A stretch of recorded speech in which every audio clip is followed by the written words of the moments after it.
Friends, இன்னைக்கு Sunday special என்னன்னா மீன் குழம்பு எப்படி செய்து பார்க்கலாம். தேவையில்லாமக்கு எண்ணெய் ஊற்றிக்கலாம்.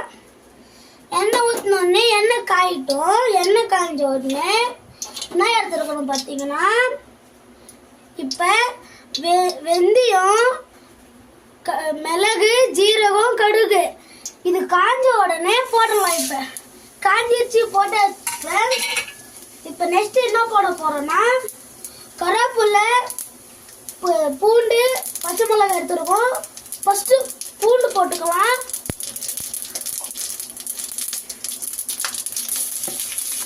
பூண்டு வதக்கணும் ஃப்ரெண்ட்ஸ், அப்புறமா வெங்காயத்தை போடலாம்.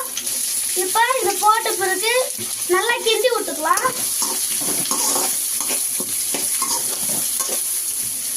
ஃப்ரெண்ட்ஸ், இப்போ நம்மளுக்கு தேவையில்லாத மஞ்சள். ஃப்ரெண்ட்ஸ், இப்போ நம்ம என்ன பண்ண போறோம்னா, இப்போ இது நல்லா வதங்கணும்னு சொல்லி உப்பு மஞ்சள் தூளும் எடுத்துருக்கோம். இப்போ போட்டுடலாம்.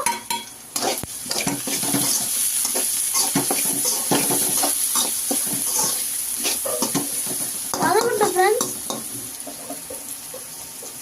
இப்போ நம்ம என்ன பண்ண போறோம்னா, இப்போ இவ்வளோ போட்டாச்சு. இப்போ இஞ்சி பூண்டு அரைச்சு வச்சிருந்த பேஸ்ட் போட்டுக்கலாம். வதக்கி விட்டுக்கலாம்.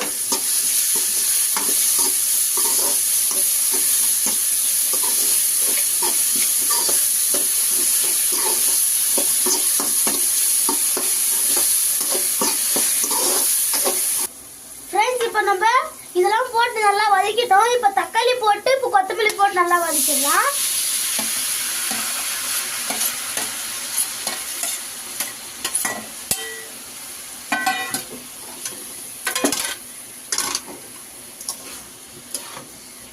ஃப்ரெண்ட்ஸ், வதக்குறப்ப அனலை வச்சு நல்லா வதக்கிக்கங்க. ஃப்ரெண்ட்ஸ், இப்போ தக்காளி வதங்கிச்சான்னு பார்க்கலாம்.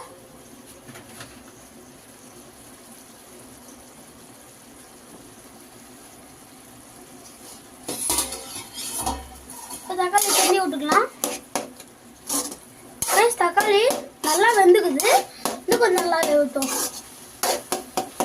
இப்போ நம்ம இந்த டைம்ல என்ன பண்ணணும்னா, புளி தண்ணியை ஊற்றிக்கலாம்.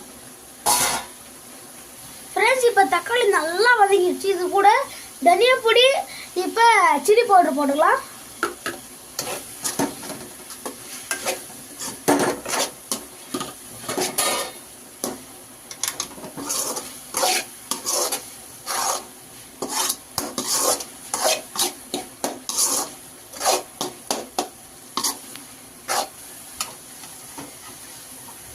ஃப்ரெண்ட்ஸ், இப்போ நம்ம எல்லாம் போட்டோம்லாம் அந்த மசாலாலாம் இப்போ தான் நல்லா ஆயிடுச்சு. இப்போ நம்ம புளி தண்ணி ஊற்றிக்கலாம் தேவையானதுக்கு.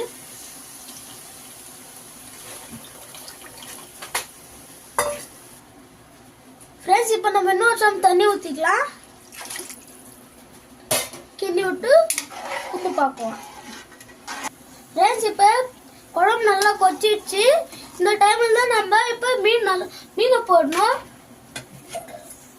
போடலாம் ஃப்ரெண்ட்ஸ் மீனை. இப்போ நம்ம